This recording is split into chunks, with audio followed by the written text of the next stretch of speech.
quelle est l'origine de la Bible, que veut dire le nom Bible. Alors au départ, il y a une ville phénicienne très ancienne qu'on appelle Byblos.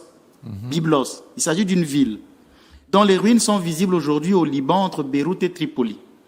Ouais, toute cette route-là, il y avait une ville qu'on appelait Byblos. C'est dans cette ville qu'est né le papyrus. C'est avec le papyrus qu'on va commencer à faire des livres. Oui. Voilà. Donc c'est même dans cette ville que sont nés les premiers alphabets. Vous voyez que là, on est dans l'histoire. Donc dès le XIe siècle, avant Jésus-Christ, Byblos était un important lieu de production de papyrus. Nous l'avons dit.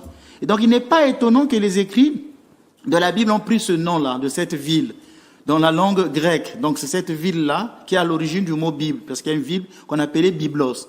En grec, le mot Byblos, en fait, on le dit plus au pluriel, ta biblia, parce que Byblos serait du singulier, mais on dit normalement ta biblia. Ta biblia a donné les livres. Les livres. Ce pluriel, ça a été utilisé pour indiquer toute une bibliothèque. Parce que le mot, il est au pluriel. Donc, une bibliothèque, en fait, en grec, c'était plus en pluriel. Ta biblia, les livres, les livres. Et les juifs de la culture grecque ont pris cette expression ta biblia pour nommer la collection des livres saints. Les chrétiens adopteront ce mot pour former l'Ancien et le Nouveau Testament. Donc, quand le mot ta biblia, qui était pluriel, est passé au singulier biblos, en grec, alors ça a donné la Bible. On aurait dit les livres, mais on dit la Bible. Donc le mot Bible vient de là. Donc la Bible, ce n'est pas seulement un livre, mais c'est une bibliothèque, une collection de livres qui comprend normalement 73 ouvrages. Mais on verra plus tard qu'avec les protestants, ils ont diminué leurs livres puisqu'ils n'ont pas les livres deutérocanoniques.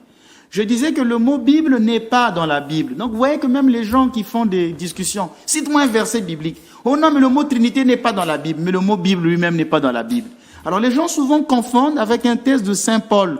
C'est dans 2 Timothée 4, 13 où Saint Paul dit « Quand tu viendras, apporte le manteau que j'ai laissé à Troas chez Carpus et les livres, surtout les parchemins. » Donc comme il y avait le mot et les livres, ta biblia, les gens l'ont confondu que Saint Paul demandait une Bible. Non, puisqu'à l'époque, la Bible n'est pas encore née. Quand Saint Paul écrit ce mot-là, la Bible n'est pas encore née.